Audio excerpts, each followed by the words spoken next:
yarinya karama ce yar baiwa nan ta ga wani ya shigo cikin ta ga zero a saman kansa. Ashe idan ta ga zero a saman kanka to ranar mutuwar ka ta zo. Sai take cewa zai mutu can yawa ta ce mata ba haka bane ba. Ta yarinya tana karama tana inda ta ga zero a saman kanka to zaka mutu. In ta ga 100% to kana raye. Wai take ma mutumin nan bayanin abin da yace ke lalla na hauka ne mu kai na hankali. Dan yarinya ta ƙara ganin wata ma da zero a kanta alamai ta ma za ta mutu kenan. Kawai yarinya ta kuja ta kalli kowa ta ga kowa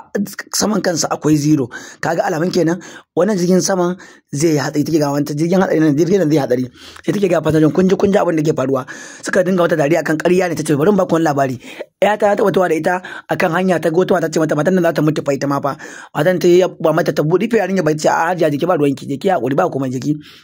nan kafin ta nisa kawai aka ji wani abu ya faɗo ya dake ta kawai da kai matan man ta mutu ta gama ba su wannan labarin akan abin da ya faru da yarinya bayan ta ga wata mata kan alba baki take ga musu kana cewa kai wannan mu zaka yana hankali wannan aljannan naku mu mun fi karfin wannan tana naku ƙarya ce da aikin banza suka fara yi wannan mata fa dariya akan wannan abin da ke wata ga musu ƙarya ne kanzan kurege ne ba su yadda ba nan fa wani cikin CEO ne na wani kamfani CEO na wani kamfani ce tinga za ta a ki doki fita matan nan za su yi ta kawai ta yarin iwullar da yatta ba ta kalli da kai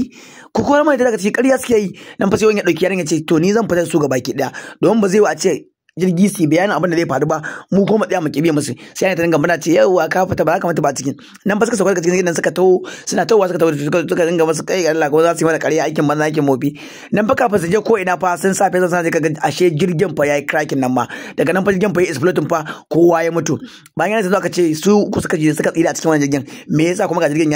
ya samu ala maybe ana zargin sa kan sun yi wani abu can fa sai ta hango kan wayansu 00 ce kai ta kalla sai ta ga kan kowa a gun taron nan zero a kansa to a nan gurin me ga shin faruwa domin nan ma yana kan kowa 00 ne yau zan yi bidiyo raina a ɓace sannan kuma na zo da fuska guda biyu ne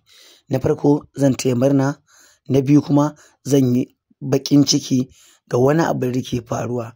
abu na farko na taya murna ne ina taya kaina murna da na samu mabiya 500,000 ina ƙara gode Allah da wannan nasara da yamin a social media amma zan yi amfani da wannan damar kuma in ƙara jan hankali da kuma tunatar da mutane cewa mu fa 'yan Najeriya ne kuma 'yan ƙasa ne sakamakon yadda ake ɗaukan yara maza da mata musulmai da Kirista kai tsaye zaka ji an ce an yi kaza amma yawancin influencer ɗinmu na social media ba ma mai da hankali wajen ya za a yi mu riƙewa abin wuta a social media zanga-zanga ba wai sai mun fito fili bane ba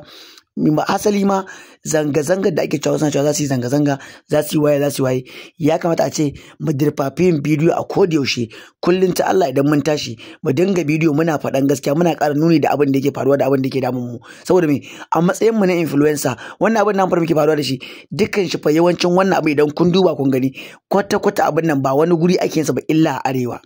to me ja wannan abin wacce matsala ce wannan me laifin suwaye laifin wanda suke da wannan laifi suke da wani haƙƙi a cikin wannan abin su ya kamata mu dirfafa don mu nuna masa bakin ciki akan abin da ke faruwa mu idan ba ka kuma mu tara mu kafa mu tsare za su zo zaɓe gare mu mun san masu yi mana adalci mun san wanda idan a majalisa suke mun san wanda ba sa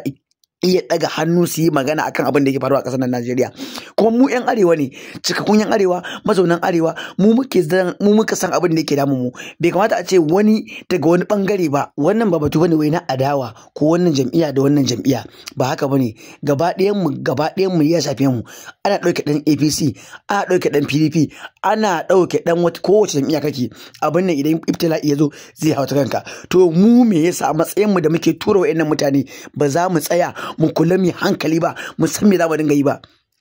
muna ɗaya daga cikin waɗanda muke bawa hasasa wani abu kuma waɗannan mutanen mu muka zaɓe su mu muka tura su a wannan matsayi kuma muna da dama da zamu iya canza su idan muka ce zamu yi zanga-zanga aƙalla kawowa yanzu zanga-zanga mun yi tafi guda nawa amma har ga Allah zanga-zanga da muke yi ba ma samun abin da muke so hasali ma sai dai a kashe mu a kama wasu a ɗaure wasu a yi waye to me amfani zanga-zanga da idan mun yi ta ba za mu sami yanci ba hasali ma sai dai mu samu cutuwa a samu mutum-mutum rayuka a samu kashe-kashe wani aje su yi amfani da wannan damar zanga-zangar su fashe sagunan mutane zanga-zanga idan kai ka fito da niyyar zanga-zanga mafi yawanci wasu kuma sun fito domin me su ɗiba kayan mutane da yawa wa'anda muke zanga da su suke shiga cikin mu suke gurbata mu, wasu zuwa suke da kansu, wasu haye ake waye ba sani ba mu sani ba, amma ana iya samun daga cikin mu su zo su jagore da mu yan zanga-zanga, su je su balla shagon mutane, su saci kayan mutane. To dan Allah dan Annabi ya Rasulullahi manzon Allah, ta yaya za mu samu canji? Ta yaya wa'anda hasali ma mu da kanmu cuta kanmu muke yi, burin ka balla shagon talaka dan uwanka cuce shi?